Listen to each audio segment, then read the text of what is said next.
Hello, ladies and gentlemen. Welcome to another edition of On Point. If it's 4 o'clock on the East Coast here, it is On Point. We are talking issues in Liberia, current issues in Liberia. As usual, we have our brothers in Liberia to discuss the issues, analyze the issues, discuss them, and we do an honest evaluation. Even though we do not speak for the different political parties, we do have our own views. And with me today are number one on the list here is Mr. Aliu Kamara, a supporter of Joseph Yuma Boyka. How are you doing there, Mr. Kamara? How you doing, my brother? How are you? Thank you very much. As usual, we have our analyst here. We talked about this young, brilliant man called Elvis Morris.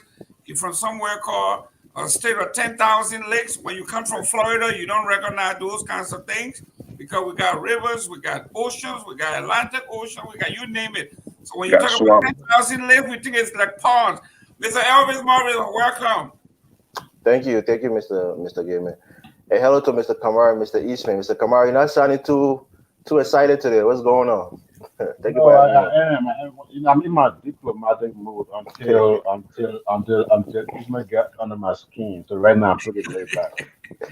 Great. Mr. Eastman, for the nation's capital, how's the weather? How you doing there? The weather is fine. I was looking forward to an interesting conversation. I noticed when you were describing Florida, you forgot to mention the swamps. Right. Yes. And the snakes. Yes, we have a lot of those, and this is why everybody is flocking to the state. This is why we are now larger in population than New York. So we are here 22 million already, so that's great. Now let's go to the topic, gentlemen. We have our plate full of potpourri of political topics. We're going to talk about a new abortion bill in the Senate. We have to talk about this. We missed it the last time. We're going to continue the violence, the political violence. And is it possible for Stanton Waterspoon to be headed to jail? And then we're going to be talking about the Benson Street saga. President Weir, according to some, is bringing confusion between the Muslims. Not true. We want to delve into this. Mr. Kamara, this is, I don't know if you are a practicing Muslim. If you are, we're going to delve into, we need to be honest here. I know you support Joseph Boyka and you don't like that topic, but we're going to discuss it. We are talking about issues in Liberia. Our plate is so full, we have problems even selecting which of the topics to talk about. But Mr. Jimmy Eastman, you're the diplomat here. Let's talk about this abortion issue that has been introduced into Liberia. It is now emanating from the Senate. And most Liberians we always call ourselves a country that was founded on Christian principles. Now, there's one thing that we have in common with our Muslim brothers and sisters. There are some principles that cut across religion, and this one is one of them. This bill is proposing to allow abortion on demand at 24 weeks. That's 6 months. Mr. Eastman, this is concerning. This is the beginning of more things to come, and it's coming from the West. It is disturbing, it's concerning. Mr. Eastman, your take on this? I've never been one that advocates for any kind of violence, and especially the killing of one human being of another. The argument here is that the fetus is not yet a human being because it is still growing. I disagree, because had you left that fetus alone, it would have come into being a human being.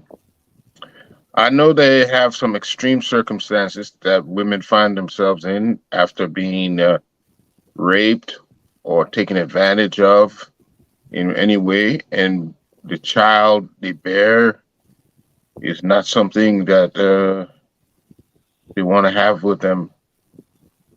But other than the risk of killing the mother, health reasons, that's the only time I will support, an abortion. But then those are my personal beliefs. We are a secular state. We may have had people in the past who claimed they worshipped as a Christian, but we have to divide church and state. Now, if the people of Liberia have decided, I think these things need to go to a referendum to allow us to vote on them. If they decide that this is something they want to pursue, I say let the majority rule. But I will always be against any kind of abortion, because it's something I'm just against. A lot of people I hear say they're against certain things because of their religion. But if you are against certain things because of your religion, why then you are doing things contrary to your religion? So I think I'm not going to be a hypocrite here, but I'm going to say that no, my personal feeling, I don't support abortion, especially a fetus that is almost 6 months old. Only if it's a risk to the mother. That's my position. However, I believe it should go to a referendum and we decide what we're going to do about it. It should be a decision taken by a consensus of Liberian people or leaders. That's my position. Thank you, ladies and gentlemen. Welcome to On Point. Please do us a favor, share this show. Gentlemen, those of you who are panelists here, please share the show on your wall and in your messenger network, so we can actually have a strong debate here on some of these issues. This particular issue, for those of us who I support women's right to be very firm, and I support abortion in certain instances, like Mr. Eastman said, in the cases of incest, rape, deformity of the child, the mother's life is on the line. These are reasons for a legitimate abortion when a father rapes a daughter. That is incest. At a very early age, that I can understand. When the mother's life is at risk, when she's going to die while giving birth, it makes sense for all of these, for the medical doctors and the family to make this decision. But to have it on demand at 24 weeks, which is 6 months, every mother that I know will push back on this. And I don't think politicians should get into the bedroom of these folks. Let's make it clear. Let's decide on the side of life, unless it is an incest or rape or the mother's life is on the line. But categorically to give abortion on demand. Mr. Elvin, you the youngest person here, or you and Mr. Gabe, I think you may be the youngest person on this panel. Yeah, you are the youngest person on this panel here. This is a grave topic in our political discourse, and most people are seeing this law as a gateway. If this goes through, everything else is going to go through. Your thinking, your thoughts. You know, I would say this. I agree with this law, but not entirely. I think 3 months should be the threshold. But I think what's more important is contraceptives. I think if they're readily available for people who want to stop having kids, or people who are not ready to start having kids, those should be readily available. Abortion is a sticky issue because those of us who are religious, we tend to look at it from a religious perspective. But the reality is, like Mr. Eastman said, we live in a circular state. The one thing that we should consider is the humanity of the unborn child. Although technically that child doesn't have the privilege of being covered under the Constitution because it hasn't been born and given a name, and so you can be technical about it and say that if the mother's is dead, or if the mothers choose not to carry the child won't be born. So ultimately, it's the mother's choice to bear the child. But I think 6 months, the child is almost fully developed, and I think that's almost inhumane or humane to kill or to abort the child at that time. So I think 3 months should be it. But I think what the government needs to focus on more is contraceptives, getting people who have more kids than they can take care of, or people who don't have the means to currently take care of a child or bear a child. Those people should be given the requisite medication or birth control, so that they don't have kids that they're not ready to take care of, or they might be at risk, at a risk pregnancy where they can possibly die or the child may not make it. So I think ultimately, I think women should have the choice to bear or not to bear a child. But I think the length of time, 6 months, is way too late in the pregnancy. It's a controversial statement, but as a liberal, I'm in favor of people having the right over their own bodies. I'll leave it there. Excellent. Ladies and gentlemen, please do us a favor. Share this show, share this show, share this show. Mr. Kamara, thank you very much for being on as usual. This is something that we have to discuss. Those of us who got girls, children, we have families. We have to have a say-so in this. I mean, I'm looking at this bill here, and the Fifth and Justice Network, Dr. Talbot Jala, went very strongly. They did a press release very, very strongly opposing this.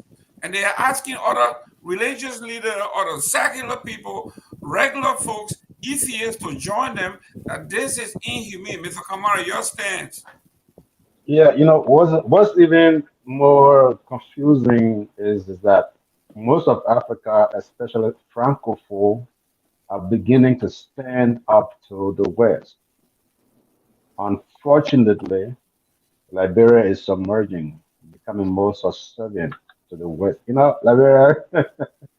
But by the way, all living human beings, doesn't matter where they live in, whether or not they have names, they are covered under the Constitution. If it wasn't so, we wouldn't be discussing it in handbills.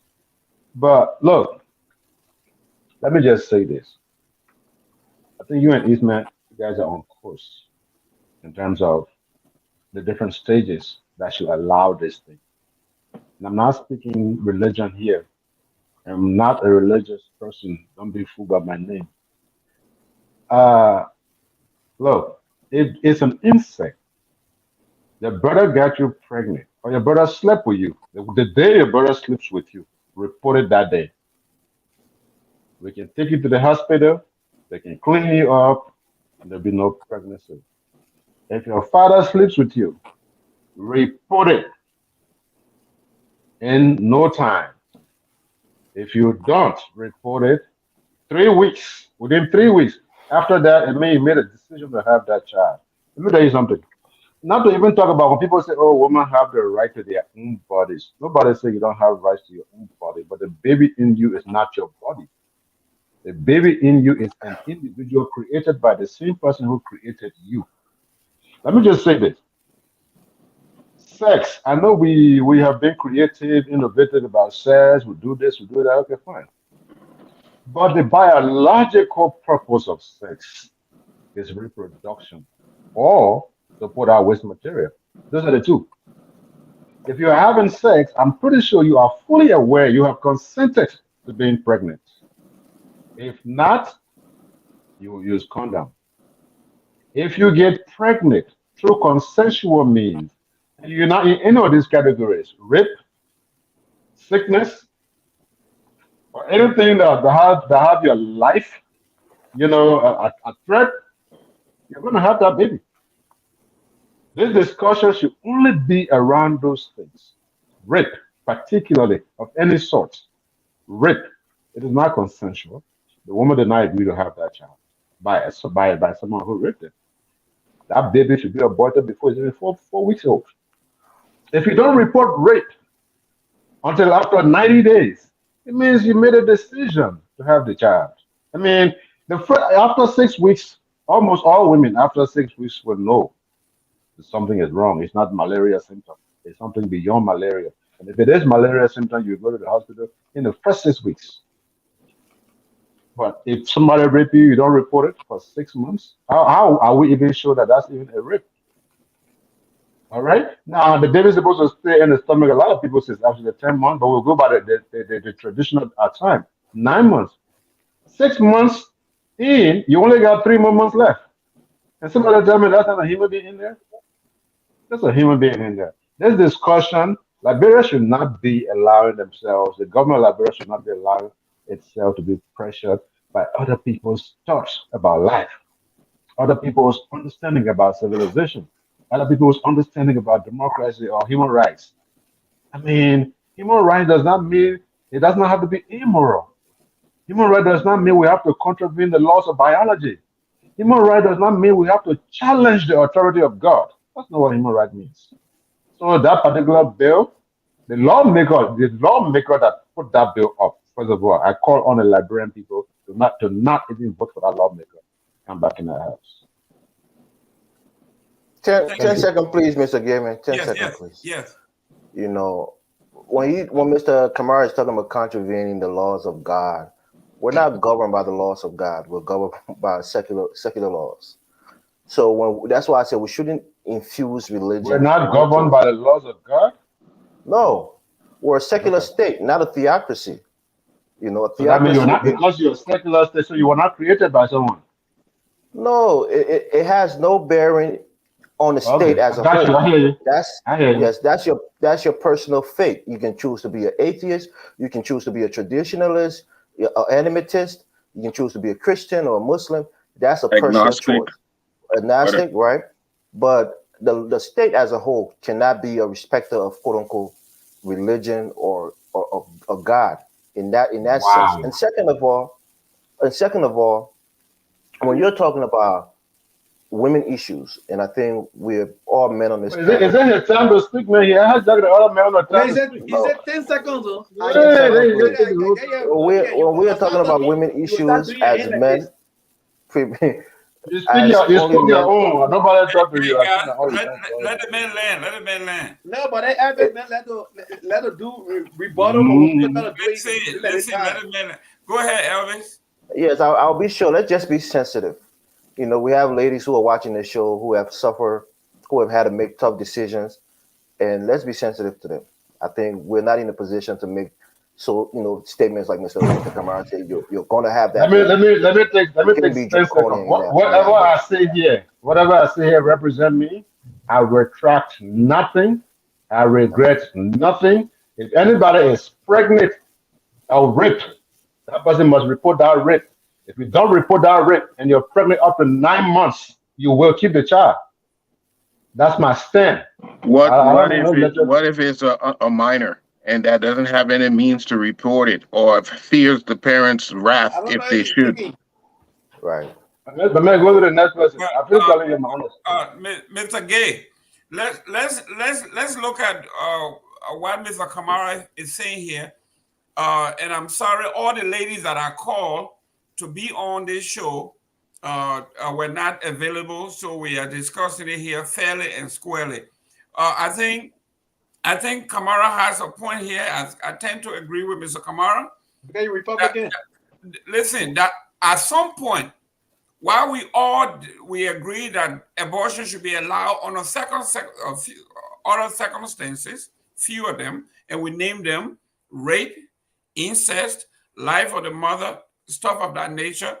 We understand our culture. We agree that at least if a woman was raped or was harmed, and within a month she misses her period and doesn't say anything. The second month, same thing happened. She had not reported to authority. She had not done anything.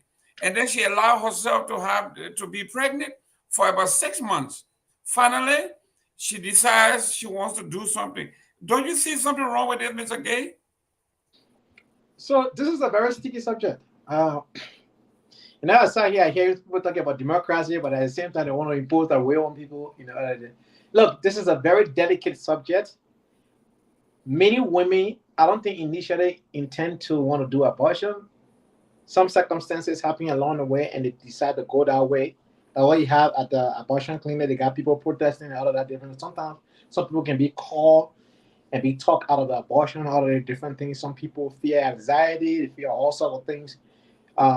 People who have a background in psychology will tell you with a woman pregnant, other people go into all sorts of depression and all of that different things. So it's not me to determine what the woman does for her body, right? I may have my personal preference. Does that mean that's what the person has to go to? Every pregnancy is different. Every circumstance that the women go through is different. I'm against capital punishment, at the same time against abortion. Many people who against abortion would prefer capital punishment. My argument to that is it's the same life. Whether that life will destroy I'm confused, my brother. No, hold on. May I point? I Come didn't say on, anything. let him go ahead. Right? Most people who are against abortion are for capital punishment. The same God that will profess on abortion is the same God that created the guy who committed the crime. There's no crime that warrants taking another person's life. Period. So if you will be for capital punishment and taking other people's life, but be against abortion, then you are a very walking contradiction. Because the reason why you want to preserve that life is because of the Creator who created a life. Right? So I think you're wrong on that point, Anthony. Okay, I know I'm wrong. But I mean, how can you take away another person's life and think it's okay, but a woman cannot abort a baby? Do you know if that even baby that coming to gonna be a criminal? You have no idea. We can always say, "Oh, that baby could be a doctor, a lawyer, or president," but have you ever thought to that baby also will be a criminal? You don't know, right? But the reason I said this thing, I have followed the statistics. The vast majority who speak against abortion are the ones who are. You say you can't tell a woman what to do, but he against abortion. Which one now? No. I personally, that's my personal preference, right? But again, I can't impose my personal preference on people. People have. No, but we're not imposing here. No, no. Huh? I think what you're Listen, confusing is the pro-life stance of Republican. When they say they're pro-life only in the sense of a woman must have a Abortion. child and not abort, but they're not pro-life in preserving the life of a criminal who did something terrible. So I think that's the dichotomy that he's trying to make here. But Correct. that's why I say I That's disagree the point because I'm making. the child hasn't committed any crimes. Like for example, people who are on death rows are people who have committed murder, taking the Yeah, life of but what? somebody else. There's no But that point baby is of innocent. worry of murder. okay, Mr. Eastman, you will be the hopefully the King Solomon here. You just play this baby or do No, something. that's they no baby here. Yeah, okay, here we are. I am siding with Mr. Kamara here to some degree. For the and it's unusual for me to side with Mr. Mr. Kamara Kamara. forcing a woman to carry the Yeah. pregnancy. But what I'm And saying I here post is nobody. I'm not even in the house. And listen, my opinion I give it. listen, what he's saying here makes some sense to me. If you were raped on Friday and you take Saturday, Sunday, Monday, Tuesday, Wednesday, Thursday, 30 days, you didn't report it. You missed your period. And you didn't report it for the first month. You missed your period. And you wait till 6 months. Then So finally when they you can know you're decided pregnant, you to have do not seen the something. baby yet? Why wouldn't you report it that you were raped? Go to the hospital. They have the after day pill that Money after, money after. you the money after pill. There are so many interventions that can help the woman. No, Okay. Mr. Gaiman, So most women are raped Mr. by Kamara close is family saying, members but and listen, friends. Mr. Kamara That's is why they will saying not go tell that right there away. is a way, there could be a way out that you have a window, okay, where we expect you to report. And if you don't report it, now with the exit, now I think Mr. Murray raised another point here, which is very sticky. What happens if it's a child and the child in our tradition, you're not even allowed to talk to big fool, you're not allowed to say anything because these people that rape these children, they usually tell the child, if you say anything, I'm going to kill you or I'm going to do this to you. So the child says nothing until her stomach gets big. Then the parents say, who did this to you? Isn't this what we are doing here? So where do you draw the line here, Mr. Eastman? Well, King Eastman? Mr. Kamara alluded to that if you hadn't reported the crime or what you've been through, then that means you took a conscious decision to have the child. I don't agree with that at all. Because, first of all, we have to understand how traumatic a rape is to women. This is something, some women commit suicide after such an occurrence. Okay, it is traumatic. It's not easy for them to. Their shame. Society tends to look down on them. There's shame. There's slut shaming. There's also it's a disgrace to the family. It foils the name, family names. It's embarrassing because just like Mr. Morris was saying, the most sexual assault survivors know the perpetrator. They actually know who it is. It's not just happened in some random alley that you're walking down for a perfect stranger. Most rapes are done by people who know the victims. Okay, so it's coming forth is not so easy, and we can't put. I mean, it's hard to put yourself in somebody else's shoe, but you can imagine what the woman is going through. Now, I do agree that a late semester abortion is something I can't fathom either. But I'm against abortion totally. But at the same time, we can't say tell you if you don't come, then at a certain time you don't report it. No, we have to give the woman a chance because this thing she's just been through is life changing. It's traumatic. It could scar her for life. So we shouldn't make small of the event of the veracity of the event. We need to consider all the things a woman has to go through before coming forward. You know. So that's And why I don't agree with that at all. Okay. Mr. Gayman, Yeah. I want to make a plea to the mothers and just the families, Liberian families in general. Most of these young girls, most of the time, these girls go on their own with their friends to go to the quote unquote doctor to get an abortion. They don't even discuss it with their parents. Sometimes they've died. I've had personal, experience back when I was in Liberia, where this girl went and took a pregnancy and she died. She came home and she bled to death. So I think it starts within the families. If your kids can talk to you, and even parents, we say in America, you got to tell your kids about the birds and the bees. Having those conversations with your kids, it's personal responsibility as parents. If your child is pregnant, she can come to you, mom. Wear my glasses so I can see it's meant to. Mom, I'm in trouble. I had unprotected sex. I haven't seen my period for a certain amount of time. I think I might be pregnant. But most girls in Liberia, the first thing that run through their mind, my parents are going to kick me out. I'm going to be homeless. The boy who pregnant me, he said, we're living with a parent. You don't have the means to take care of me. It becomes a whole, they become so petrified of the idea of being pregnant in their adolescence or even in their young 20s when they don't have the means to take care of themselves fully. So parents should build strong relationship, especially with their daughters, to be able to come and talk to them when these things happen. And parents as a whole should try to put their kids, especially female kids, on contraceptions when they're young or when they're of age, where they start ovulating, and there's a possibility they can start having kids. Put your daughters on contraceptions. That's my advice, and I think most women, especially in America, tend to do that for their female kids, their female children.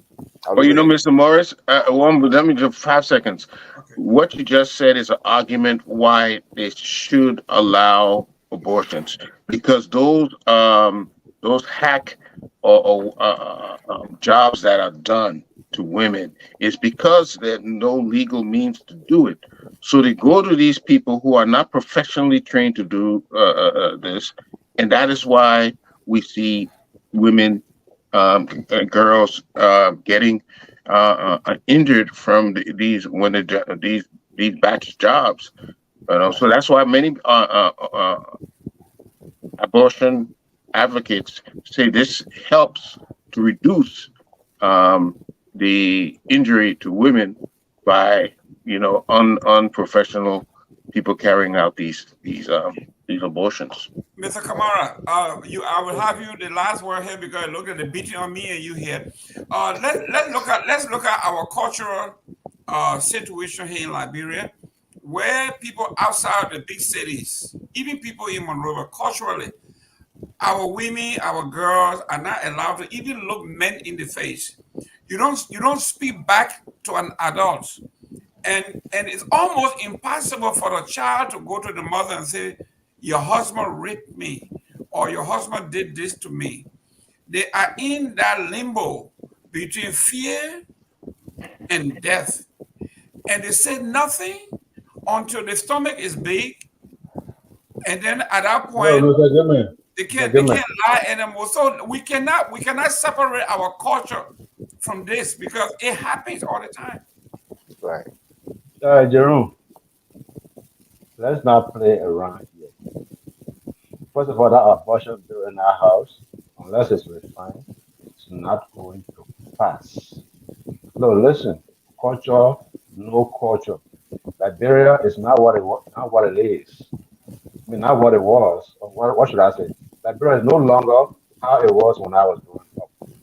That whole thing about child can't talk to this, child can't talk to that, forget that. There are so many things here. Okay, I think it's okay for us to discuss it. Everybody have their own view and opinions about it, and I respect that. The truth, look, every mother who has their child next to them, whether it's a sister child, is an auntie child, if that woman is a mother, a grown woman has that child with them, they know that child. If a child is pregnant, especially when the child is young, the reaction can be severe. If you don't take that child to the hospital to find out what's going on for 6 months because of your negligence, the human being that is within that child's family, whose fault isn't it? You should kill that human being because we are laborers. Look, let me tell you something. Aliyu B. Kamara, aka Aliyu Simba, abortion in Liberia should only take place in the event of rape or somebody's life is at risk, specifically the mother, and then the government will make that decision. Every human being that comes to this earth, whether it's in the mother's stomach or outside of the mother's stomach, is protected by the constitution of whatever country that woman is in. Your negligence, Mr. Given, for not paying attention to your daughter, which is unfair to your daughter, and we understand that, but it doesn't mean that another human being who is sent here to accomplish a certain goal should be killed just because somebody is able to Yeah, but rationalize it. Mr. Just Kamara, because you're Mr. Kamara, let me interrupt you small. What happens to Mhm, if I am the father, I'm the rapist, and I rape my mhm, own daughter? How does she mhm. report to me? I'm the perpetrator No, of the no, no, no, crime. no. It's simple. Let me say this. Good, you just have a good point. Look, Jerome, when you go to social media, you go to the TV station, DSTV in Liberia now, you go there. They have the Ministry of Gender. They have this Women and Children Affairs. You have all kinds of voluntary advocates. These people are 24/7. Report rape, report rape, report rape, report rape. The government will protect you. And you refuse to do so, you say, because of your tradition. Oh, okay, it's okay. If that's your tradition, that's your tradition. But another innocent life should not have to pay for your traditional belief. So that child must live. Thank you. Thank you very much. Ladies and gentlemen, please do us a favor, share this show. And if you're on our Facebook or the YouTube channel, please type in or press the like button. Mr. Eastman, will you come up a little bit? Yeah, there you go. Ladies and gentlemen, today is a very tough topic because all the women, this is so difficult. All the women that are invited, they decline to come on here.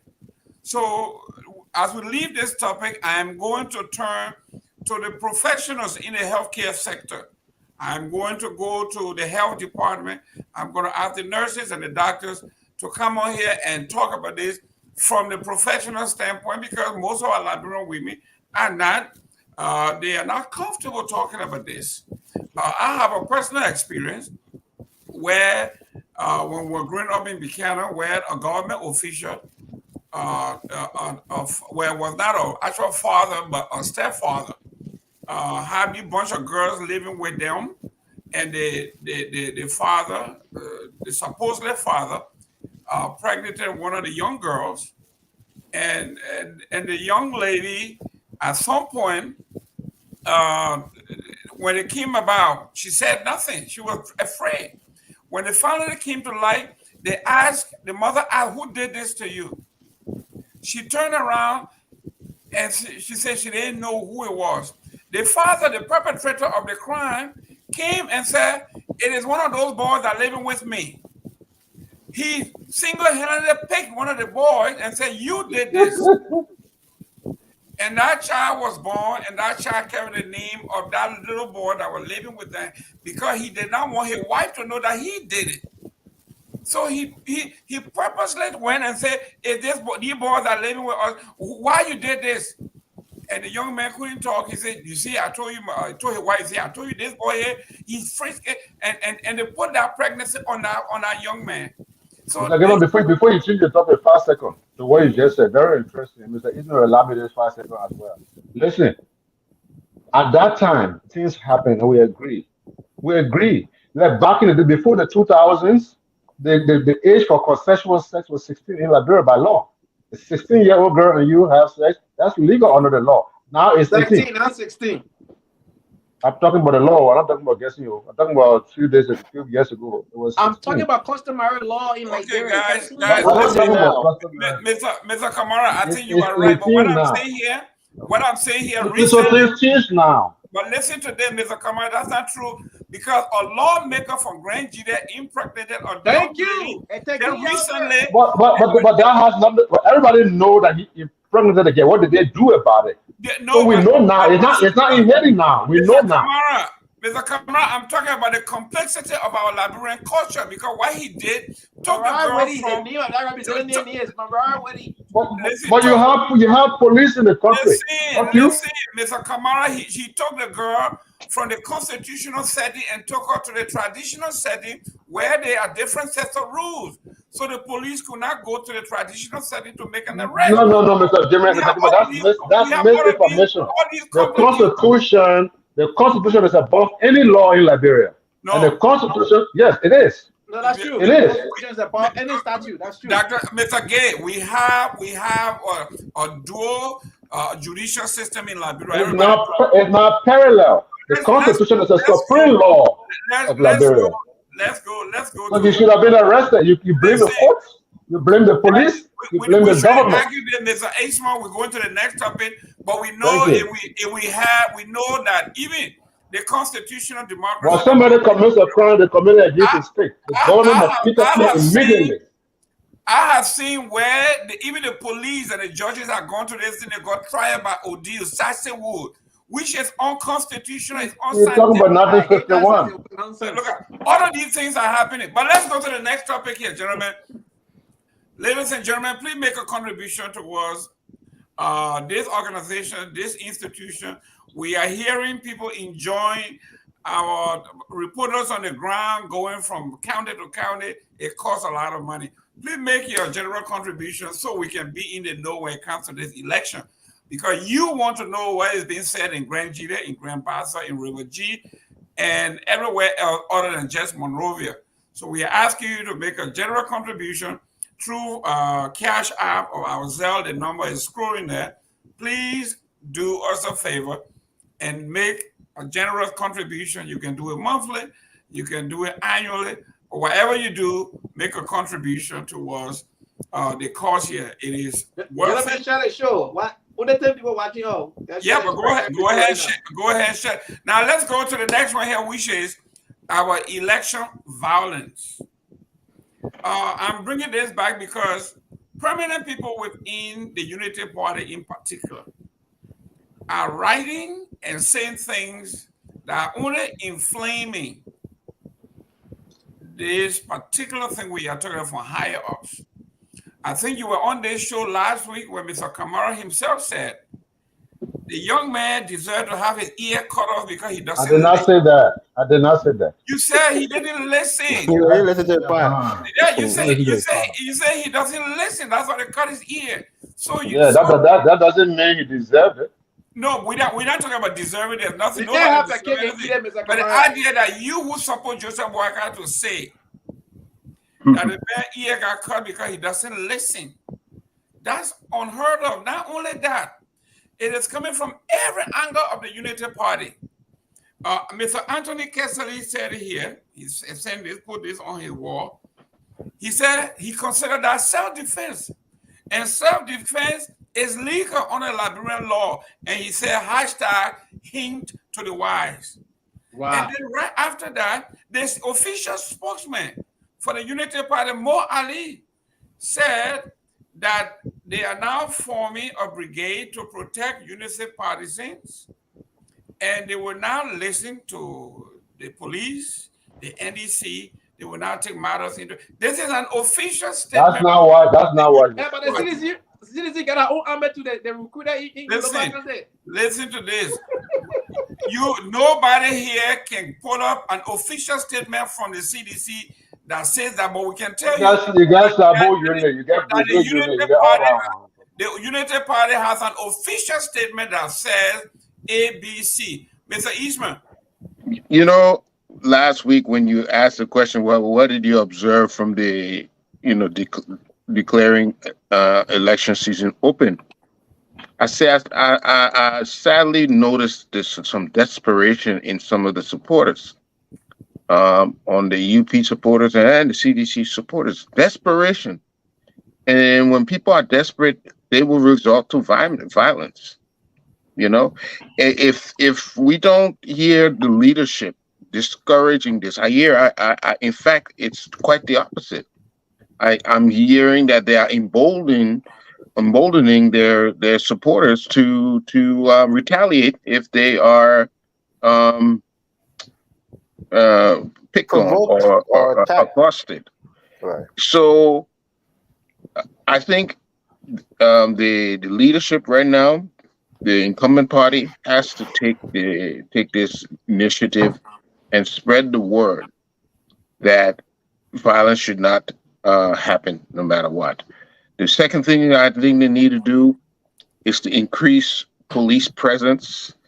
One suggestion was they everybody submits schedules so the police can serve as a barrier between any two rival campaign going on at the same time. But we shouldn't joke with this. This could lead to a lot of chaos in the country. I remember how how things degenerated in after 1980. It became worse in 1985. We used to wake up, see the headless men on the street. People were raised. The whole villages were raised, and we thought it was just going to go away like that. No, it didn't go away. And we saw in 1990 what happened: full-fledged war. So when these things starting to rear their heads, these right now, it's better to quench that fire now than to wait until it flares up into mob violence. So I think we need to be very, very careful here. We're on a slippery slope, and the leadership has to take the lead right now. Mr. Kamara, I'm going to read to you from the words of Mr. Anthony Kessley, two of his more recent posts. One, he said, the die is cast. Self-defense will be effectively employed. The rescue mission will not be intimidated.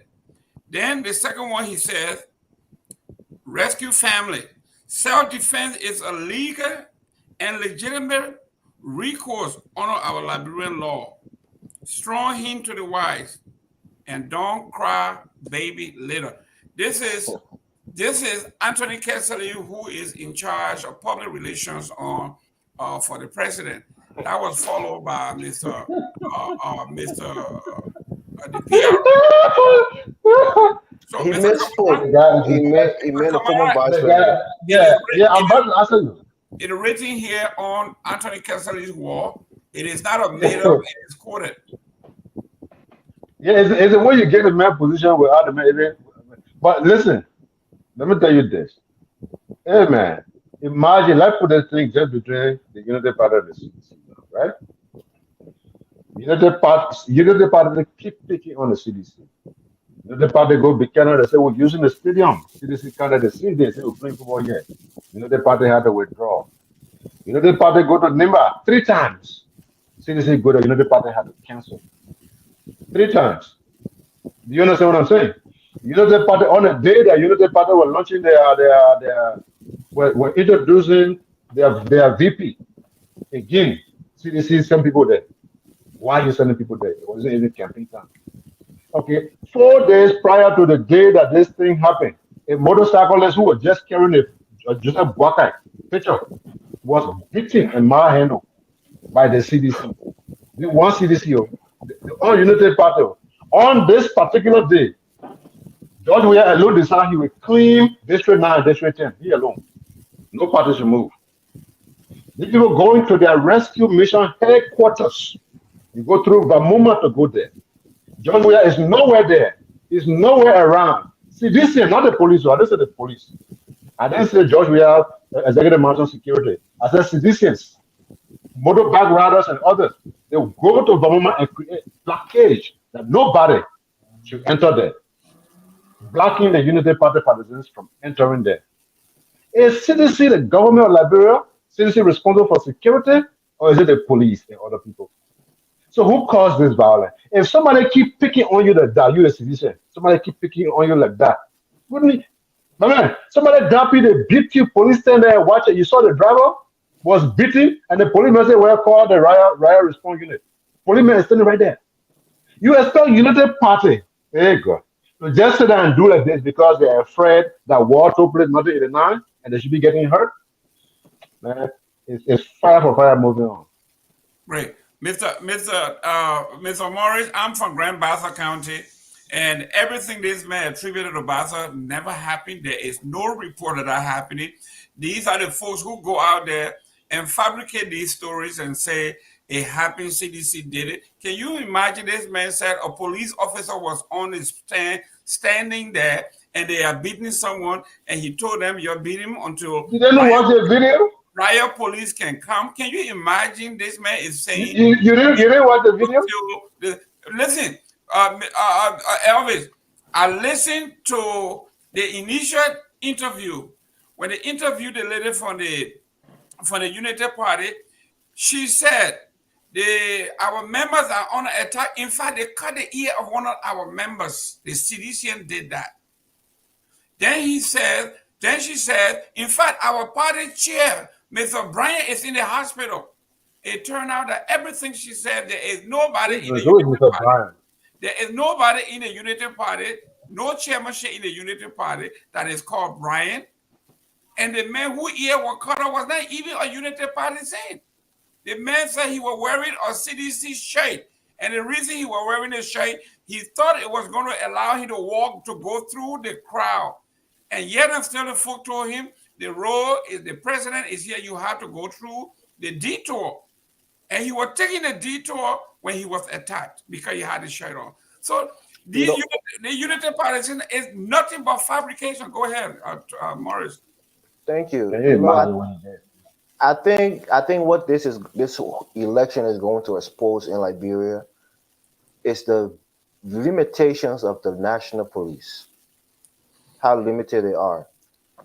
If there is a campaign event in, let's say, Sino County, and let's say it's Alexander Cummings who's going there, having a big rally, do we have sufficient police to be there to control the crowd in Sino County simultaneously where there's, Joseph Boyka is having a rally at the Anthony Tubman Stadium, in Monrovia?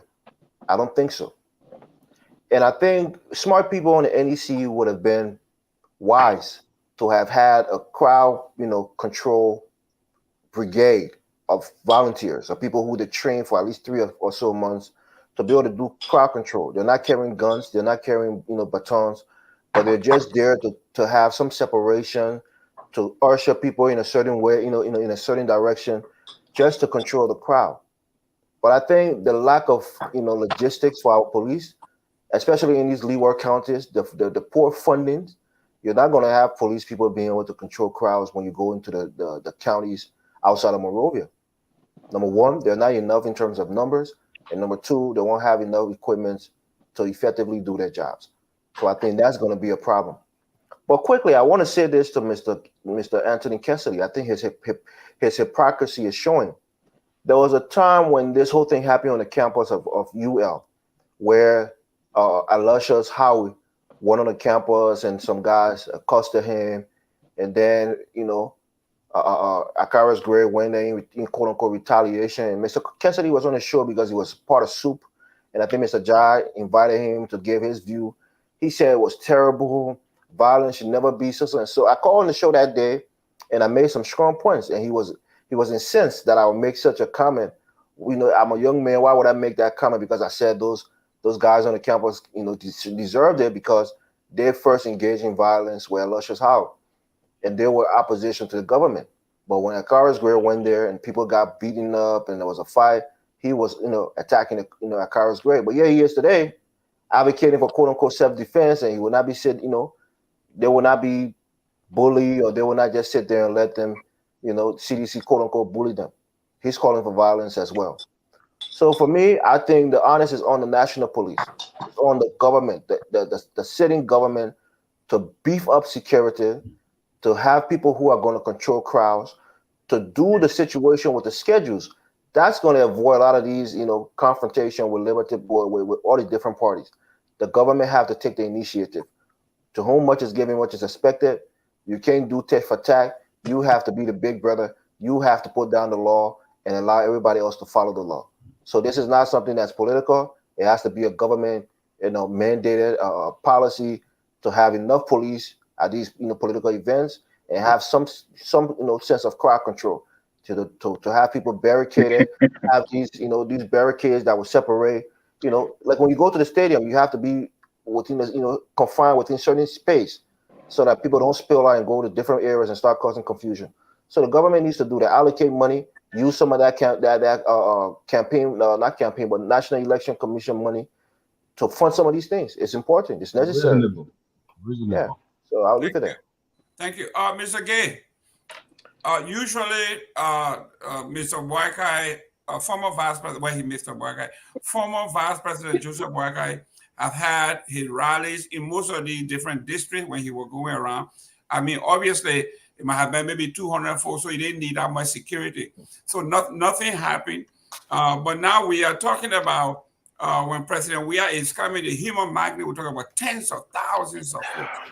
So how does the president entertain, strong arm, put up security where the state is not considered or accused of being state police, brutalizing citizens, and think of such a matter when everybody's looking for ways to put something on the media that police is beating people, police brutality, stuff of that nature. What should the government do? Isn't we citizens? It is our responsibility as well to keep the peace. It is our responsibility as citizens to keep the peace, but the responsibility is solely on the government, like Elvis said. I want to agree with Elvis. This is a very challenging moment for this administration. I was very appalled when they had a joint security meeting, and it was announced in that meeting that each political party will have only 4 police officers. Pay attention. Each political party, not candidates, but political parties. So the entire political party have only 4 police officers. This is insane, right? And our nation cannot afford to expose people like that. You are just giving a recipe for disaster for our entire political party to only have 4 security officers. So, for instance, if ANC having 2 events, or that's a CPP, not ANC no longer, CPP having 2 events simultaneously in Monrovia alone, that 2 security officers would take care of the crowd? I mean, this is just insane. This is not something strange. This government knew that this is an election year. Crowd control, you don't have to be a security personnel per se to do crowd control. You can have 2, 3 senior officers within the crowd and train individuals with height, good body type, and say, listen, keep the order.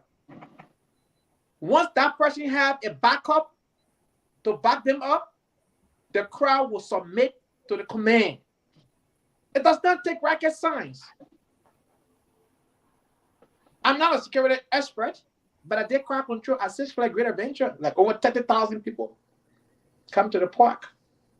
But I mean, you can't expose the citizen like that and hope that everything's going to be okay. First of all, CDC started this tension. Day 1, you came out with a casket. Today, that casket thing has spilled over. And that's the remedy, the aftermath. When earthquake happens, there is an aftermath, that the aftermath of that casket down spilling over the diesel.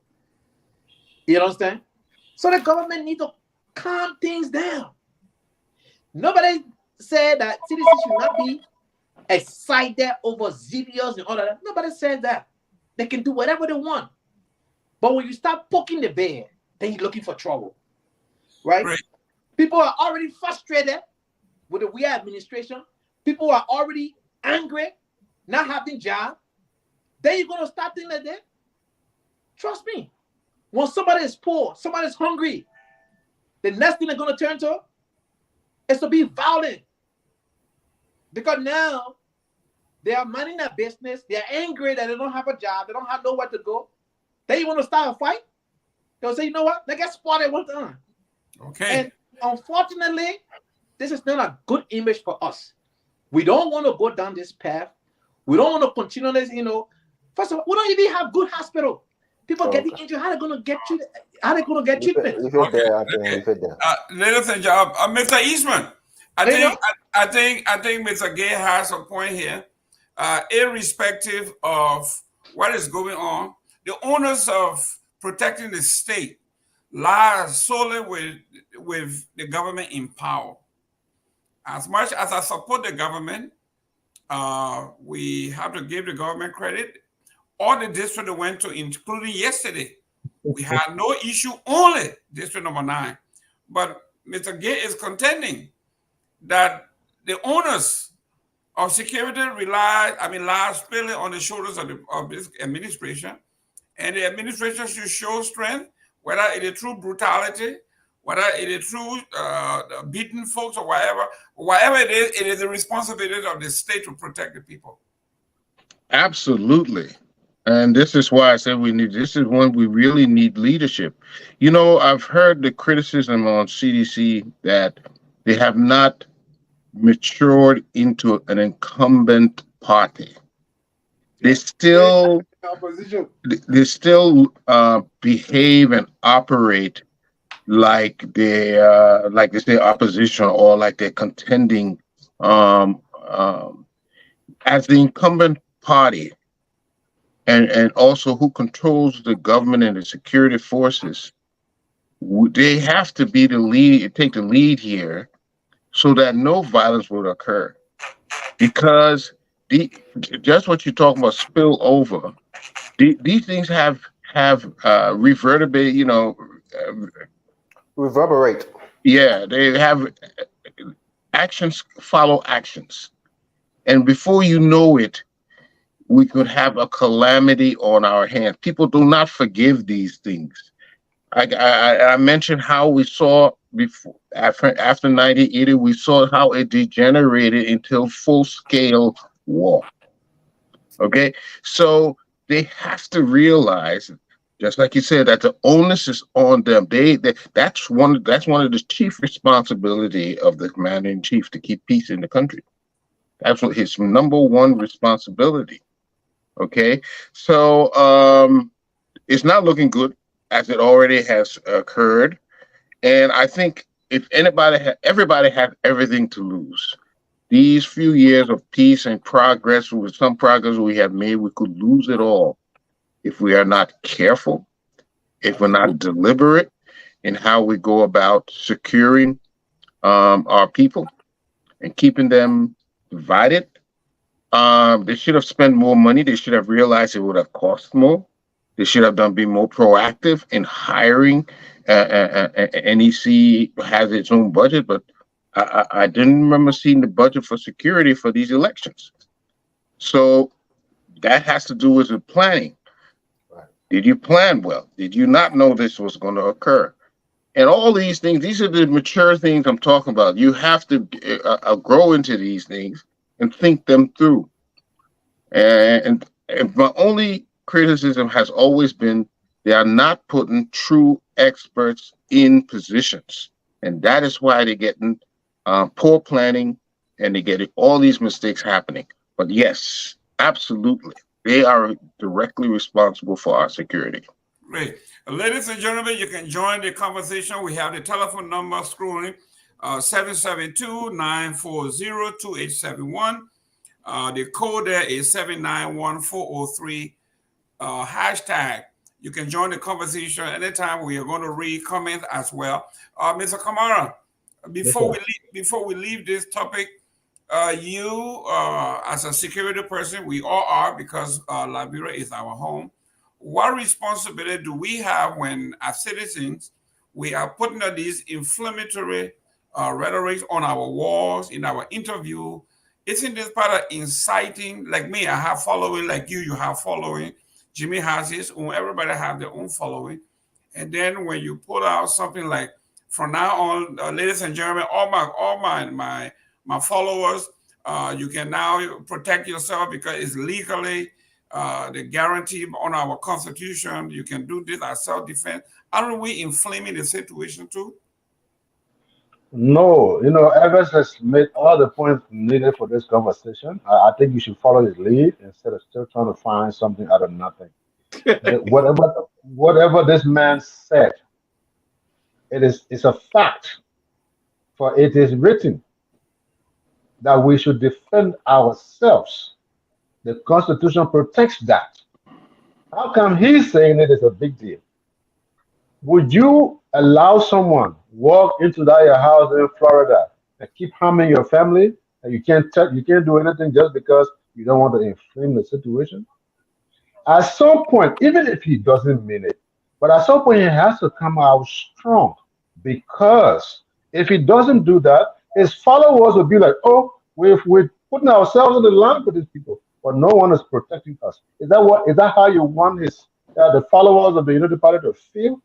You don't want them to feel that sense that someone is with them and someone is got their back.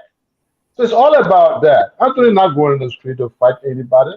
Anthony is not going in the street to fight CDC. He is saying, he's encouraging the boys that, hey, we know what is happening. You're not alone, but we have to defend ourselves. Those strong words gives motivation to people to keep coming out. It was not intended. There's nothing in there that he said, go out and attack them. You've heard Jefferson Koji make statements that are stronger than that. You never made that a topic on the show. You know some of the things that Jefferson Koji said. You never made that a topic on the show. Whatever Anthony said is written. It's a fact. It's real. It's true. What's the big deal?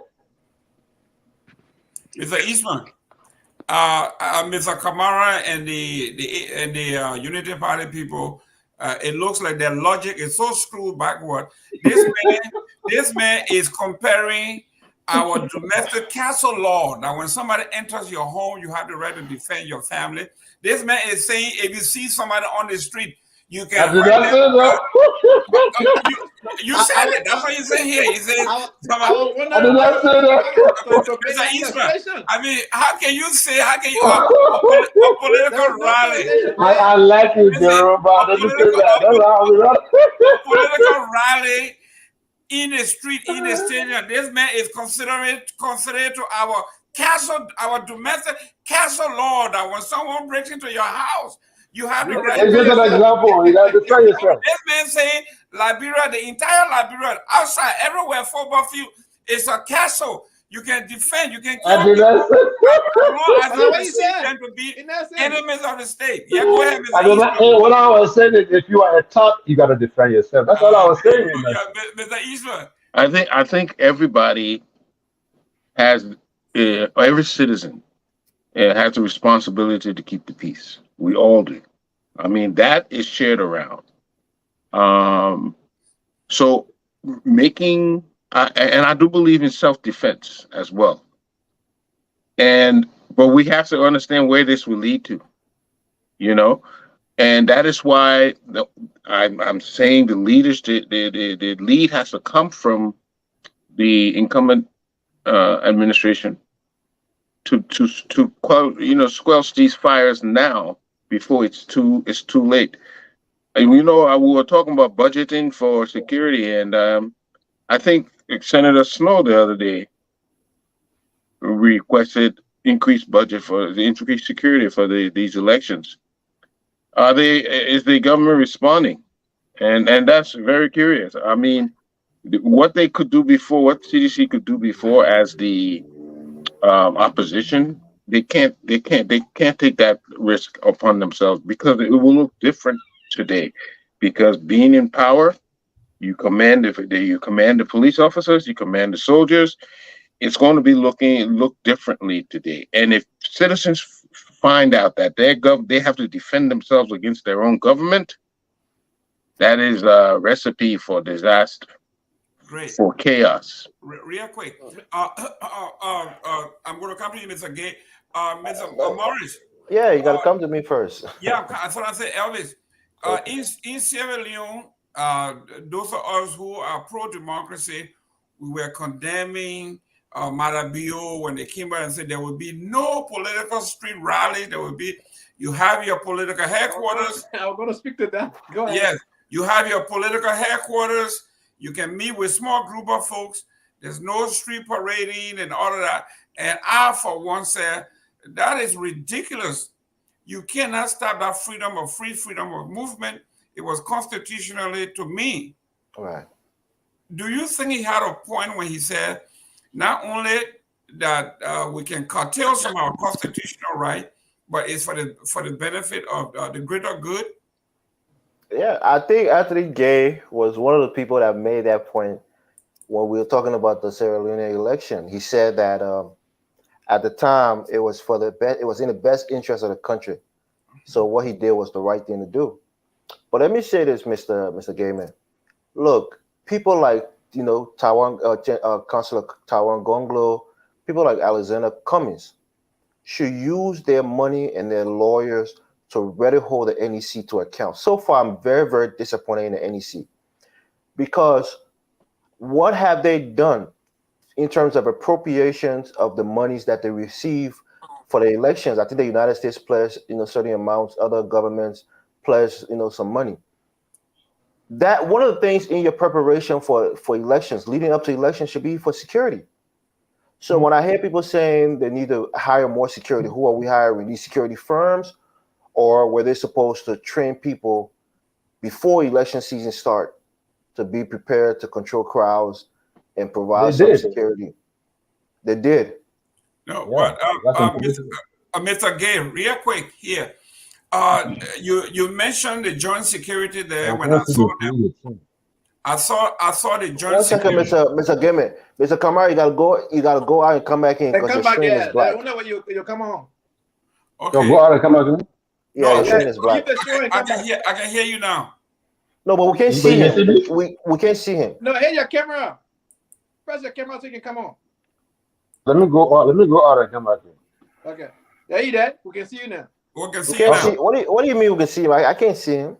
Yeah, we Okay, can see everybody- what happened to Okay, your go come camera. back in. But I can see myself. How can he can see me? Okay. But you guys can see me? You, Yeah. every other people are Okay. gonna Okay. So, drinks. I guess I can see him. It's Everybody fine. can see me. I can see me. Hold on Go one ahead. minute. Hold on, we got a That, call. Hold on. Ali, you blocking? He doesn't want you to see him. That's why he's doing that. Put your finger to the camera. We got a call, you said? Yeah, but Mr. Gimmick got a coordinated call now. We can be in the middle of conversation and the call coming. Oh, that's a personal call. Yeah, Okay. yeah. Go ahead with it. I will help moderate in his absence. Go ahead. Yeah, he caught my attention. Hold on. There's a call on the line. You got to put on speaker. We can't hear it. We can't hear it. Your name and where you calling from? Can you hear me? Yes. Okay. Yeah, All right. No, I just have a few points to say about this, the whole election violence and stuff. All right. Again, Albert said it right, which of course I don't like to agree with him because most of the analysis is just Okay. opinion is not fact. But my point I'm trying to say is, no, the CDC government has the authority. They are in power. They have the authority to control the crowd. Again, the CDC, I don't know, they feel like they are opposition or they are the ruling party. I'm confused. I don't know if they know the difference. Maybe we can start to tell them that they are the ruling party. Maybe they don't know that. All right. Again, you cannot go attack someone and you expect them to continue to fold their hands and wait for law enforcement to step in. We all live in a state here. We all know self-defense. You cannot go attack someone and you expect them to continue to fold their hands while you throw stones at them. And you don't want them to do that. I don't support violence, but at the same time, I support self-defense. All right, I'm not gonna be sitting at home or standing, you punching me, and I'm just fold my hands and watch you punch me. All right. So let's see this government at least keep the peace. Let it do something better, man. I know Joguya is not a leader, but let me show one example of leadership. At least for once. What's his name? Is that Flomo Livingston? Listen. Leadership today. Real quick, which political party are you affiliated with in Liberia? Oh, it doesn't matter. I don't think it matters right now. I support JNB, the United Party. Okay. What's his name? Is that Flomo Livingston? Yeah. Okay. I know that Flomo Livingston. Okay, let me make my point. Thank you for your call. So, Mr. Gaiman, Yeah. The NEC has a budget, and I heard Mr. Eastman talking about, oh, they need to add a budget, a separate budget for security. No, within that budget that was approved for NEC, that entails all of those things. No, but Mr. Gay, you're not answering the question. Question is, you mentioned the the joint security. The joint security. Okay, the joint security is police, the military, the immigration, and all of that. They have enough manpower. So this now, like you're saying, if they said that the joint security was in charge and they have made a plea to the international community that they will see to it that this election is free, fair, and transparent, then what are they doing? Because I didn't see no military person. I didn't see anybody in the street. So I follow that meeting or that hearing, whatever it may be called, with the Justice Minister, the Patrick Sulu, the Police Inspector General, all of those different men, with the Chief of Staff of the nation and then the AFL. I respect the position the AFL took, that they will not be involved with any political affair. However, they understand by in each county they will have that response team on standby just in case that the police cannot handle the circumstances, that they are overwhelmed, they will step in. But they want each one of the military member to not, interfere or wear any party emblem or private mayor or any different thing of that kind. They are not part of this election to support anyone whatsoever. They are there to keep the peace, keep the security of the nation, and that's what they're. I think he was applauded when he made that statement, and people really admire that. That the AFL of today is not the AFL of then, and the AFL today is a professional group, and they are there to keep the peace. However, look, one of the stupidest things that I think I won't use the word stupid, but I think one of the most disappointing things that I think happened is. Elvis, one second, brother, please, give me 10 seconds, please. Let me borrow from you. Always, man. Okay, sorry, go ahead. Yeah, let me go ahead. Because you always do this to me. You can borrow 10 seconds here, man. I'll step in. So here's the thing. My disappointment there is the police are short-handed. We already know that the police are short-handed. Even our national security is short-handed, right? I think that the military should be, part of the security forces that were allocated to those political parties, so that instead of them having 4 parties, 4 police officers to a political party, at least they could have 10 officers mixed with police and military to help guard these parties, at least. But 4 person, how much can a 4 person do for a whole political party? I don't understand that. But I think that's the point I was trying to make, Mr. Gaiman. 1 second. Yeah, the point I was trying to make is, why is the House and the Senate on recess until after elections? Because who has oversight over the National Elections Commission to make sure that they're doing their job? That's why I say it's so disappointing that they're not there. That's not how it works. Elvis. Who has oversight over that? Elvis. No reason, because this is a presidential election. That's not how it works. So that's why I'm asking. Who has oversight over NEC if they're not doing what they're supposed to do? They're not supervisors. They're not supervising them. They put those things in the bill, they pass the law, and they're out of there. They don't supervise them. Mr. Morris, go ahead. Our constitution calls for this. It has happened. Time immemorial, this is the time for the break. In fact, most of them are fighting for their own lives to come. So you can't stop them from doing that. But we are saying here, this is what the American people call a teachable movement. That listen, we know now that in certain areas where the political parties have their headquarters, when these people are coming through, we got to be proactive to make sure that the police is around. Just visibility alone is prevention. When the folks know the police are around, their behavior change. But with that being said, let's go to the third. We're running out of time here. I want to bring in some calls and comments. But let's go to this thing here. We won't spend too much time on it because we have some of the facts. We don't have the whole. Mr. Kamara, we have here. In the state of Florida, Mr. Weatherspoon is coming to Fort Lauderdale at the court. He at first, from the beginning, he had pled not guilty. He said he was going to fight this to the very, very end. And he afforded through postponing, they call it furtherance of the case over and over. And September 12th was the time he was supposed to go to trial. All of a sudden, he looks at the cards and he says, I am pleading guilty. I will leave myself to the mercy of the court. So he's coming here on the 24th to be sentenced. Mr. Kamara, what do you see going on here for the man who is on the show, accusing everybody of corruption, of you name it? Yeah, no, but I want you to take out his JMB hat now because he's a man. So, Mr. Kamara, what is going on here? What does this say about our politics? What does this say about us as a people in Liberia? I don't know how that applies to us as a people. What? I mean, we're talking about Stanton Witherspoon as an individual. This collective thing here, when it comes to other people, you want to associate them with the whole country or one political party. Everybody that's a political party. No. I'm taking the party.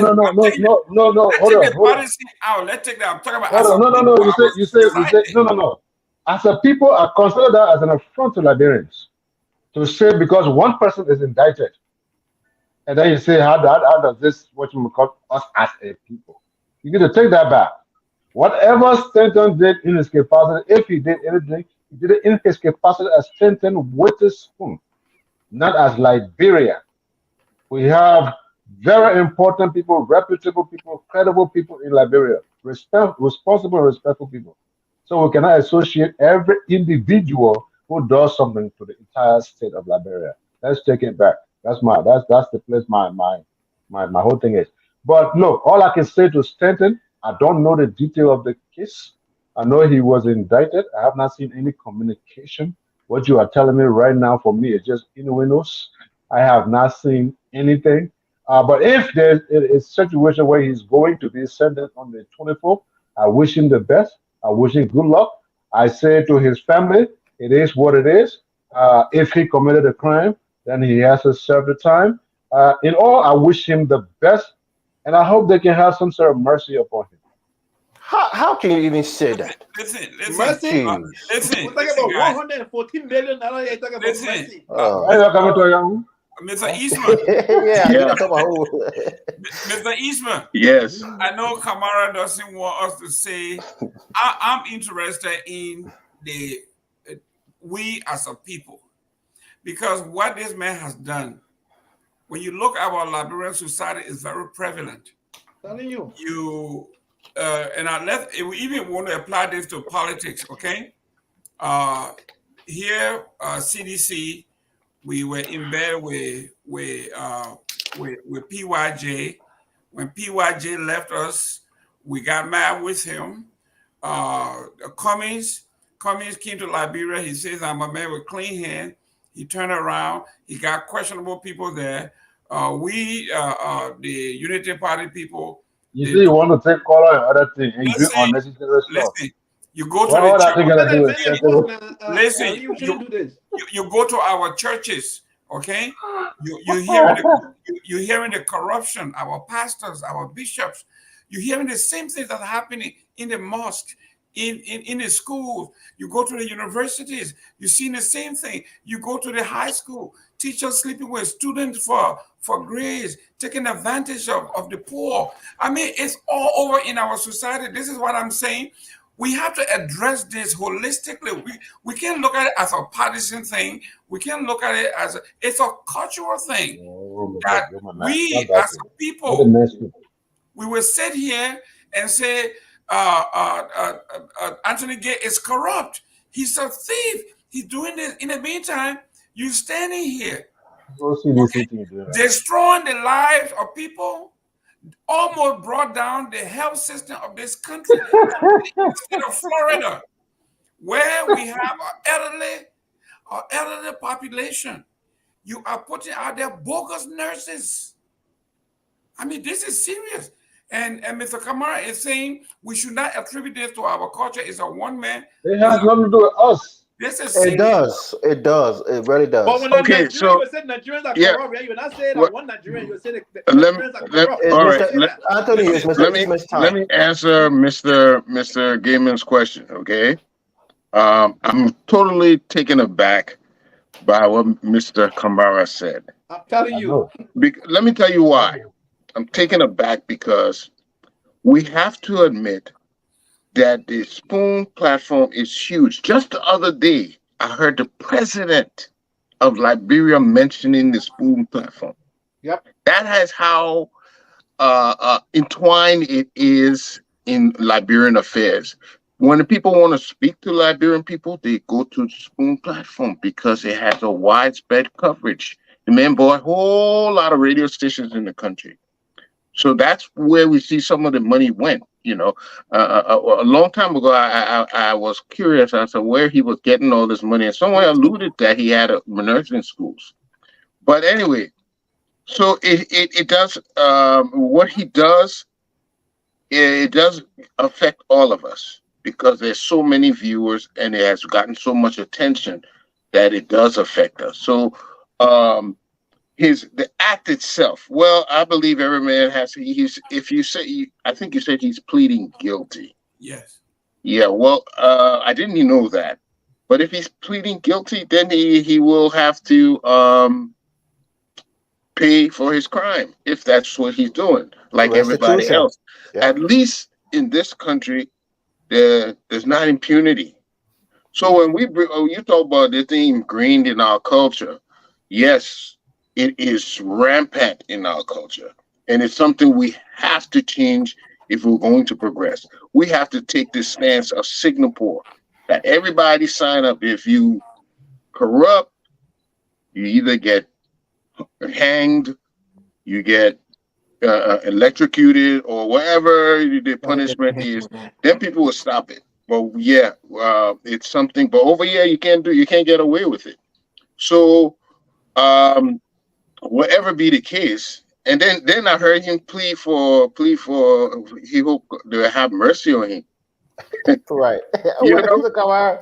Are you you know. kidding me? I know he surprised me a lot My today. Then You I sister know, is did a be the bunch. photo that they were going to stand down with a spoon. Yes, but Oh my God, Mr. Gary, let me get my take on this quickly because Yeah. I want to draw something serious here. That when you're having One a of the good time. Nah, right. one of the jobs that Liberian women, young women especially, tend to do is to CNA work.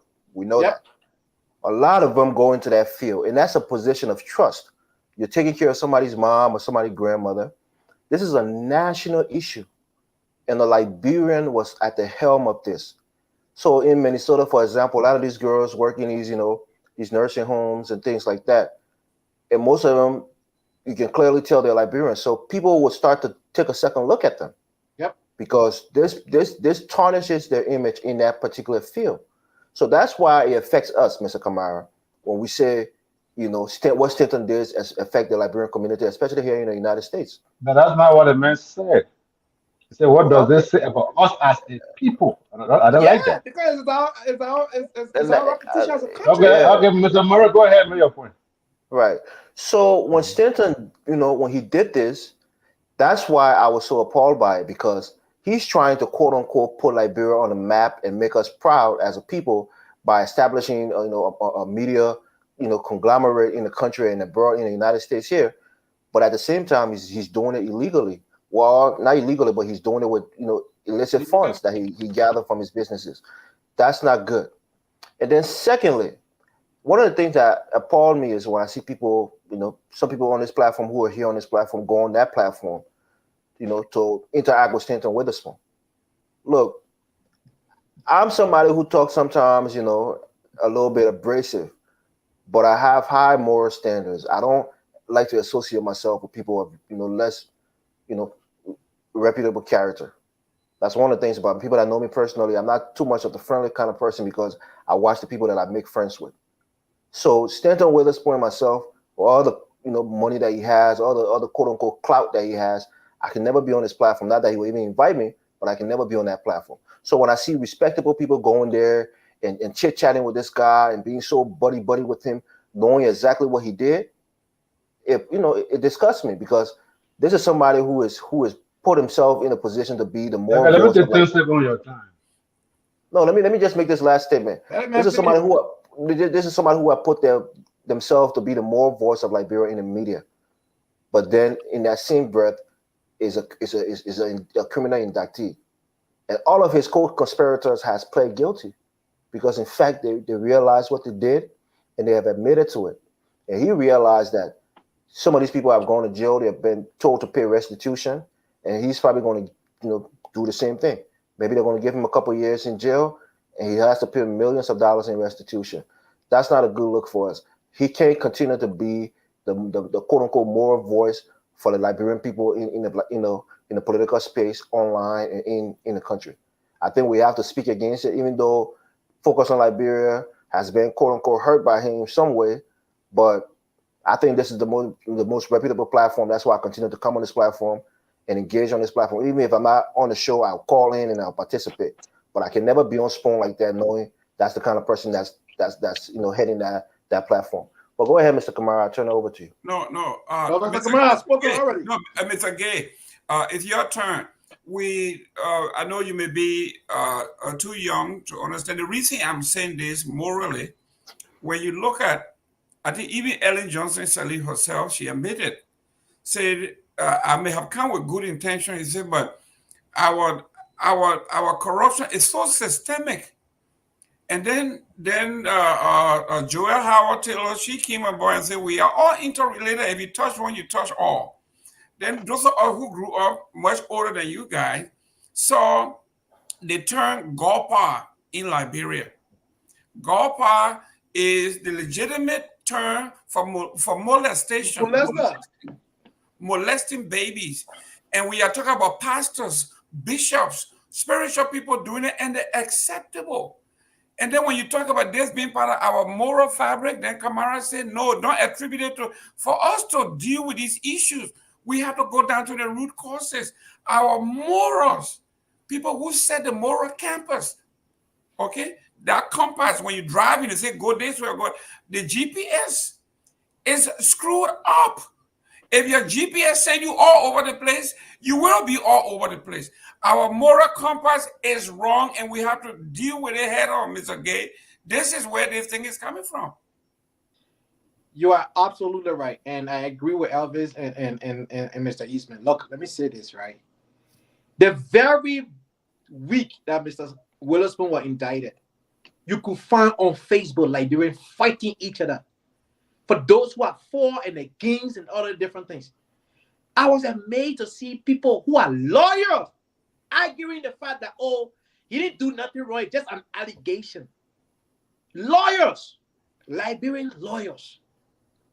Look, let me say this, right?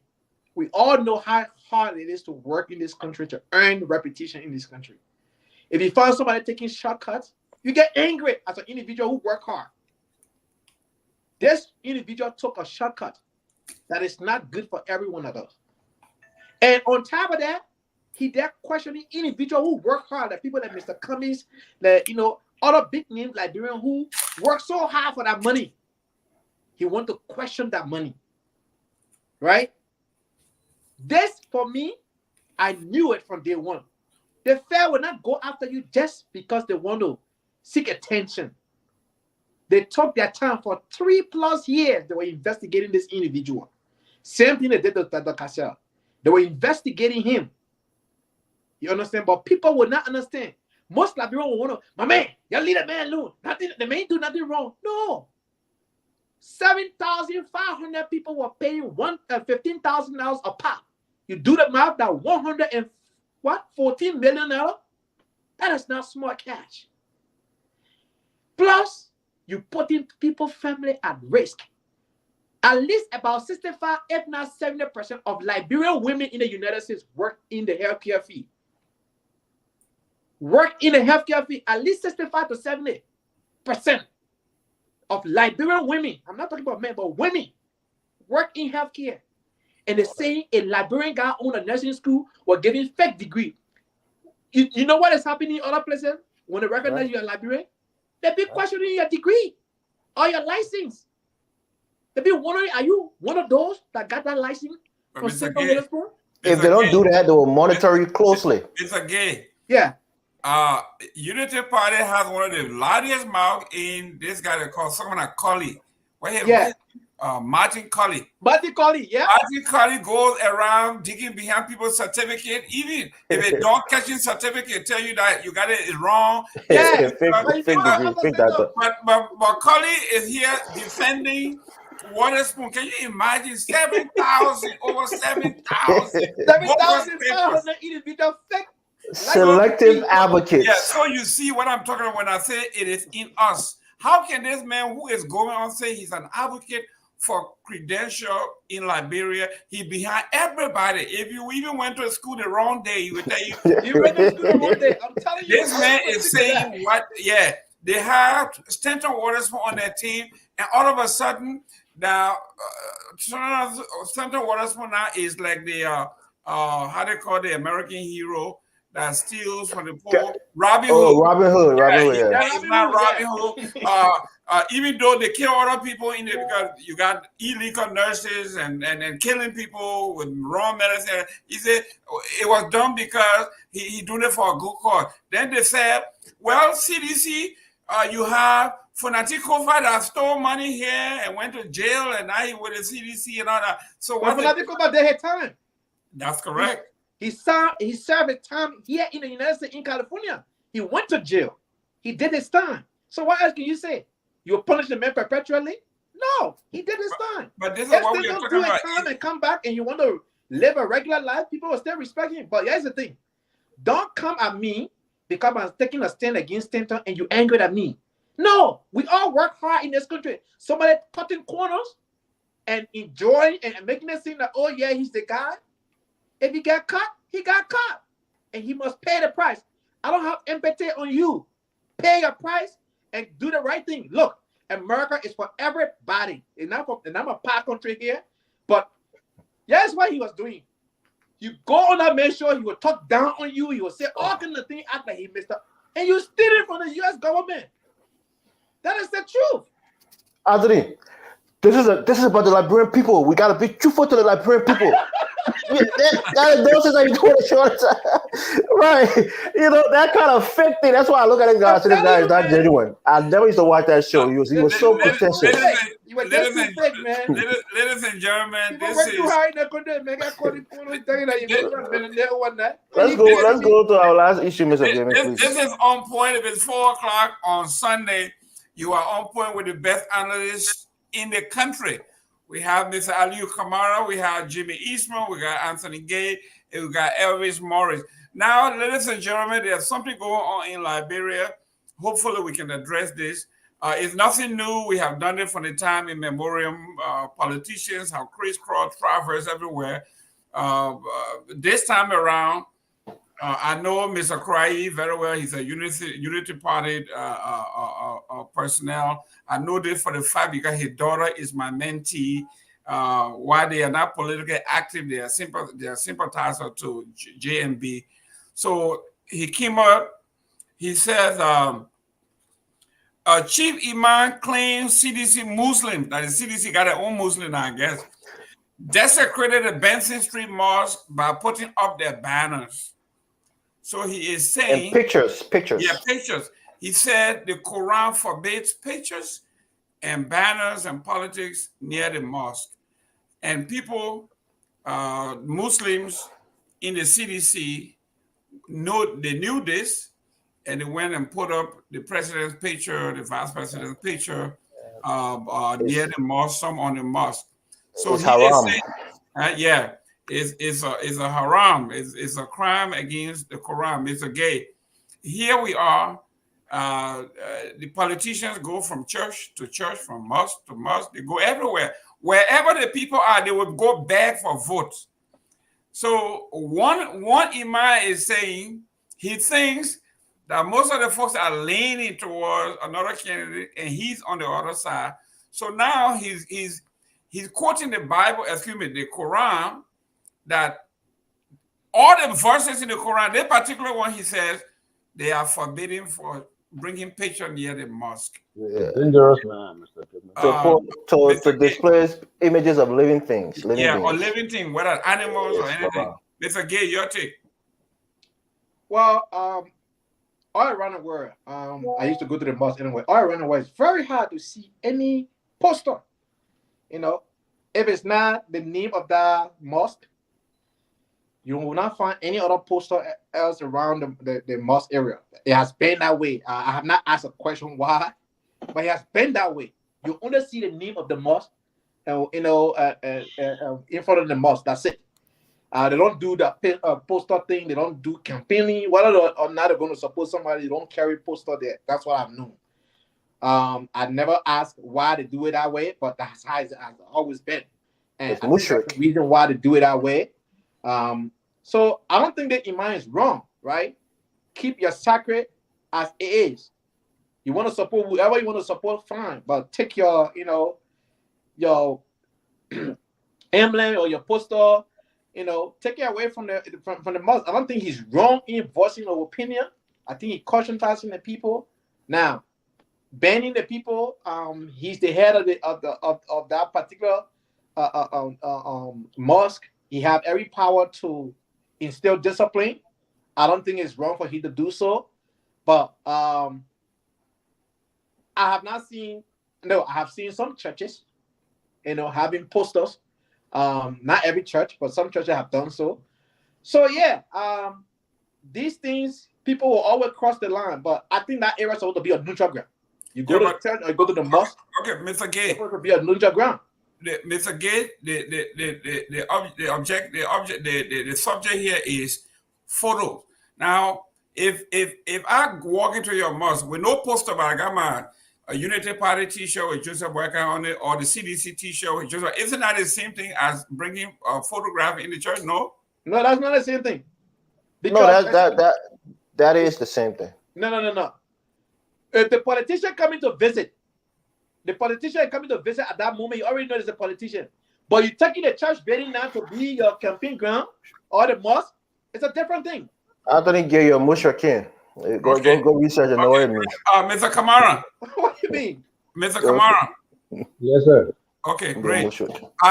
Politicians are coming. When they are coming, they come with their entourage, people holding signs, placards, pros and against. People protest wherever the politicians go.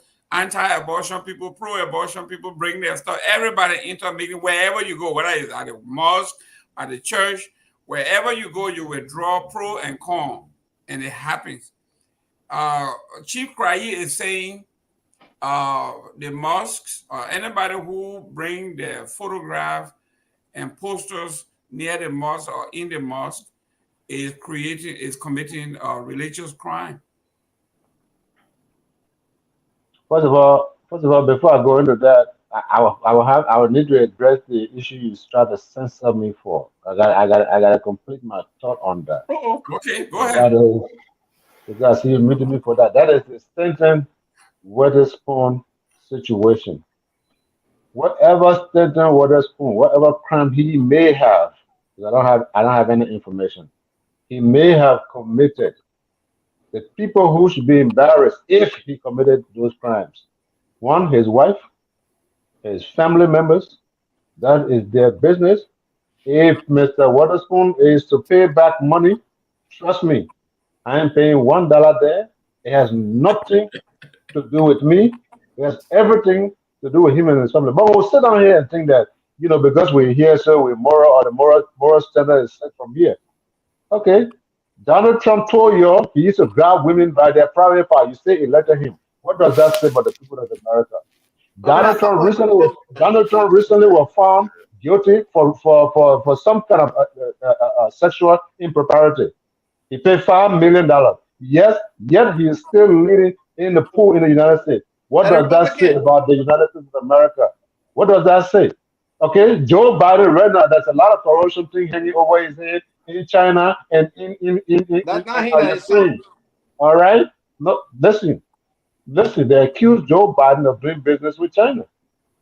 And those things are hanging over Joe Biden, yet he was elected to be president in the United States of America. Donald Trump is indicted 5 different counts. He's still running. What does that say about the United States of America? So we can't just generalize just because it suits CDC or because this man has been pounding on the CDC.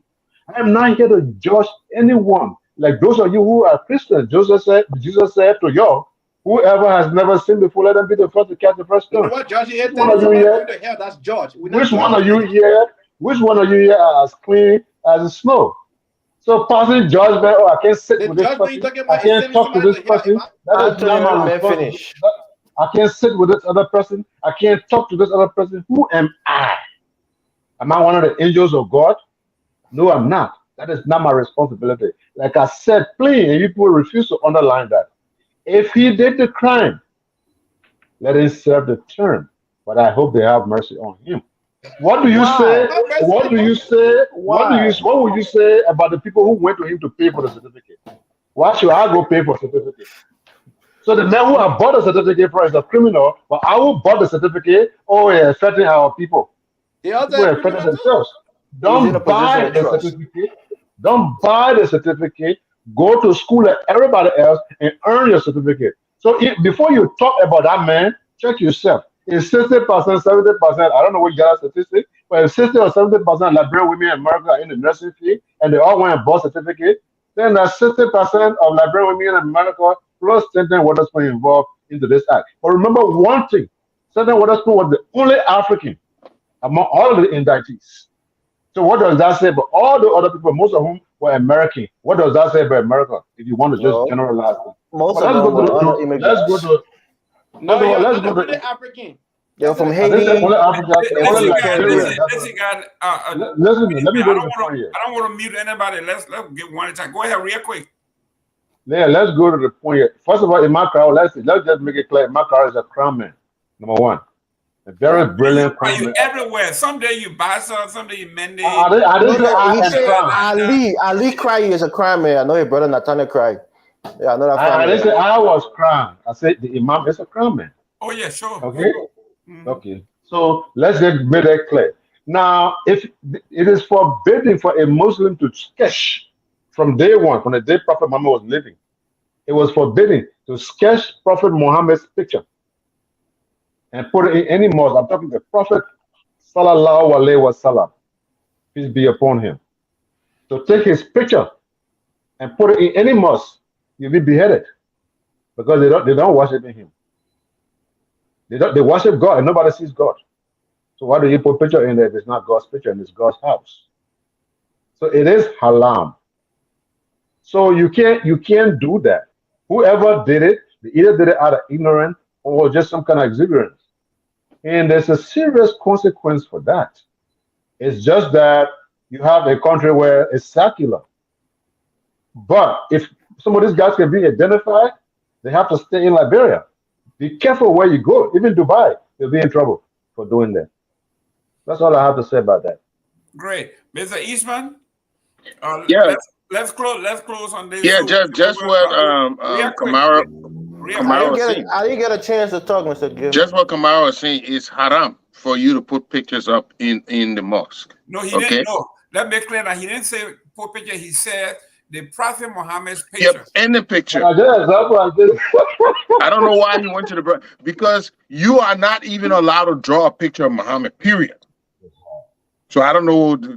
You talking about put it in the mosque? You're not even supposed to draw it. yeah, what I Okay. was telling if you can't put Muhammad picture, then imagine John with your picture. That's what I'm trying to get you. Yeah. But anyway, go ahead. So, but this is a place where they pray and they don't believe no kind of animate things supposed to be there where they go pray to God. It's haram. You're not allowed to do it. But the masjid can be used for programs, a political program, unless you open it to everybody. That was something somebody was saying. You can't have only one person be able to do it. If you're going to do it for one person, you have to do it for all. To be fair, you know. So I think he was it was a good attempt to show solidarity with the Muslims, or where President Weah went there. I think it's good. I think we like to overdo it sometimes, but you deal with people who are very strong about their faith. So I think there will be a backlash. If I'm not mistaken, there will be a backlash if they actually put things up there for in the mosque, there will be backlash. I'm almost sure about it. These guys don't joke. Mr. Morris. Yeah, quickly. 1 minute, real quick. What is the most powerful law or institution in the country? Is it the Constitution or the Bible or the Quran? It's the Constitution. Okay. Listen now. We understand this. In the Constitution, it also says you have the freedom of speech, freedom of expression. Separation of religion and government. There you go. Thank you. Separation of state and structured state. There you go. We got it. We have the freedom of religion. And if I'm part of the religion and I believe in my expression, my freedom of underline what is separation. Underline separation. Excuse me. Go ahead. Whether we separate or not, the Constitution is supreme. If I express, the Constitution said it. It is the Constitution that said it. Excuse me, Mr. Morris. We coming close to the show here. If I'm using my constitution right to put up a sign of my political party, should I be beheaded because I believe in my constitution? Right. You know, the thing about it is that Liberia, we're not under Sharia, right? We're not under the Islamic law. So beheadings and whippings and things like that, it doesn't apply. But I think what the Imam was saying was that those people who are Muslims, or Muslimas, you know, they know that it's forbidden, it's haram. It's not permissible to do such a thing. So it was surprising to him to see people on the grounds of the mosque parading images of President Weah and you know, bringing banners and other things like that. It wasn't permissible. So I think in his interview with OKFM with Julius J, he said that the president did nothing wrong. It was those people who were supposed to know better that did it. And that was what the argument came from. Well, another thing he said in the interview is that the Muslim Council, which is headed by, you know, prominent Muslims, sheikhs and other, you know, imams, and then you have the Imam Council of Liberia, which is more like the pastor, or, you know, those people who do the prayer in the mosque. And they have been helpful to the government on certain issues, and they felt like they weren't consulted when the president was going to the mosque, and thereby they felt disrespected that the president didn't consult them. Rather, they only consulted the Muslim Council, which is kind of like not the official head of Muslims in Liberia, but it was a whole thing about, you know, just between those two different groups, the Muslim Council and the Imam Council of Liberia. So, but overall, President Weah, I think he's been a Muslim before, as we understood. I think his name was Usman. There was I think a Fula man who was helping him when he was younger and kind of sponsored him. So he knows, Madingo man. He knows the faith of Islam, and he knows what's prohibited and not. So I think he didn't do anything wrong by visiting the mosque. He knows the proper protocols. But those people, those exuberant, you know, Muslims or Muslims who were, you know, parading for the president, they knew it was wrong, or should have known that was not permissible to do around the mosque or even within the mosque. And that's why I think the Imam is mad. People like Sekou Kalasco and Sharif, another deputy minister, I forgot his first name, but those are the guys who are supposed to be advising President Weah and to advise CDC when they go on the premises of the mosque. You're talking about Ishaka Sharif. Yeah, Ishaka Sharif. They should be observing certain protocols, and I think they failed the president in that regard. So I think that's what the Imam was saying. These guys should know better. They should guide the president on how to move when he goes to the mosque. But I don't think anything will come out of it. I think the president will apologize, and next time he will make sure to do the right thing, and it won't be any issue. That would be that's all. Ladies and gentlemen, we are at the end of our show here. We have the great minds of Mr. Aliyu Kamara. We have Anthony Gay. We have Jimmy Eastman. We have Mr. Elvis Morris. As usual, we are down to the last 6 minutes. Mr. Kamara, your closing statement. So will I have a phone call? No, we got 5 minutes. You want me to open it? You want me to open it to if people are willing to call, man. We gotta make this show interactive. Seriously. If you want to call, if you call before, don't call. But You can call the number. The number is spread across the screen. There. In the meantime, we'll be doing our closing remark, and when you call, we'll bring you in. Go ahead, Mr. Gay. Oh, you said Kamal, you said gay. Which one? Oh, well, Mr. Gay, we're talking live, so go ahead, Mr. Gay. No, I mean, Evans already, noted that hopefully the president apologized and, people respect boundaries and respect people's religion and whatnot. If you can go in people's church and take the microphone and speak from the pulpit, you can't do that in the mosque. Period. You can't do that kind of thing. People got to respect other people's religion, not because you're not part of the people's religion, so you can just go and disrespect. They don't need any campaign photos there. Don't put it there. Respect the people's religion. Simple. One thing in Liberia, we always take their freedom of speech thing to be infringement on people's rights. You have the right to express yourself. That does not mean you must come and infringe on my right. I don't know. Another stupid phrase in Liberia, and I heard lawyers saying this phrase. They play your right stop there where my right began. That's a stupid phrase. It doesn't make no sense because you and I have the same right.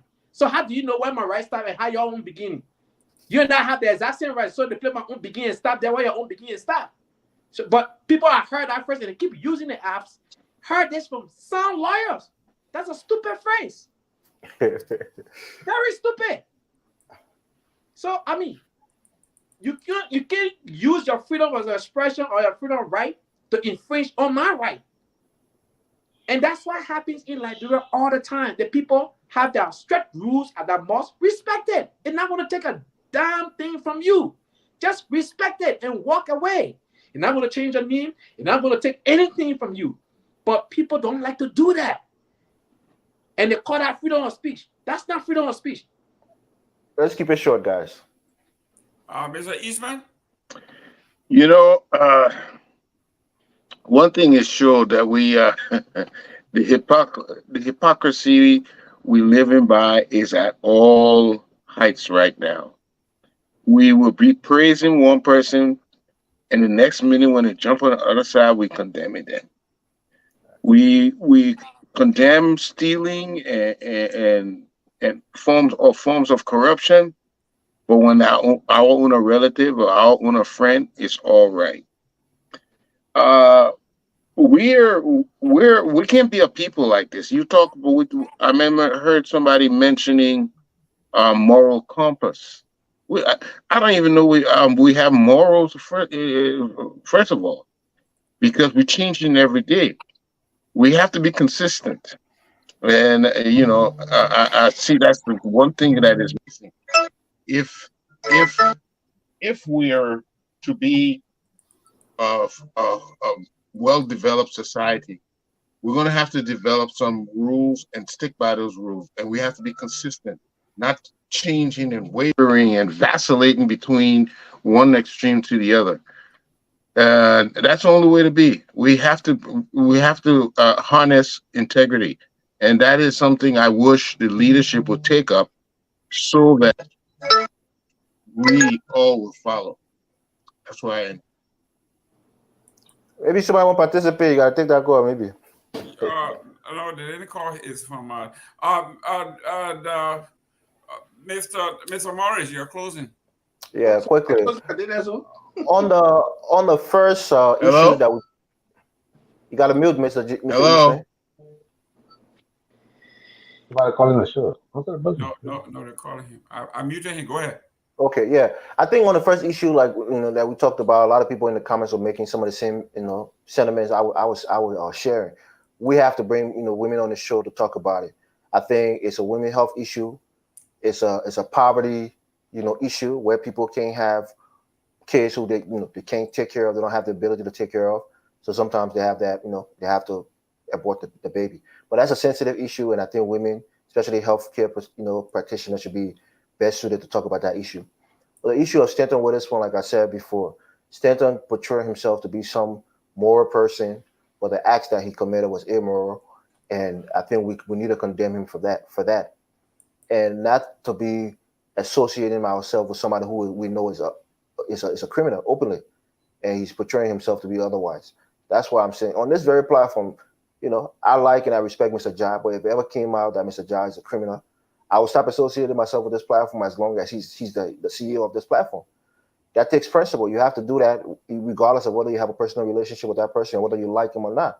But if you're calling for transparency and good governance, but then you have somebody who's perfect, who's calling for those things, but in the same breath they're doing the opposite in their personal life.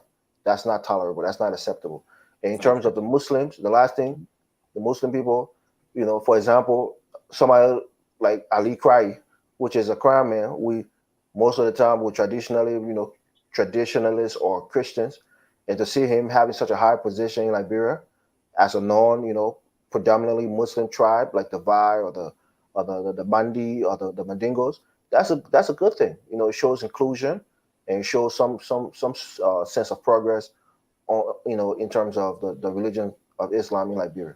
So thank you for having me on. Great show today, and we'll look forward to next week. Thank you. Thank you, ladies and gentlemen. Thank you for tuning in. Thank you for your contribution. Thank you for your comments. What about on closing? I like closing. Well, you guys have said it all, and we got another show coming on. But every Sunday, 4 o'clock Eastern, it is our time. It is on point. Gentlemen, thank you very much for your contribution. I enjoy the show. Let's do it again next Sunday, same time. As usual. Okay, no problem. In 2 hours already, my man. Listen, if I start pressing Joe here now, you will start getting upset because I will start showing the But I'm turn to close. Ladies and gentlemen, whether you from the CDC or ANC or CPP, we are all Liberians. We are Liberians. Liberia is our home.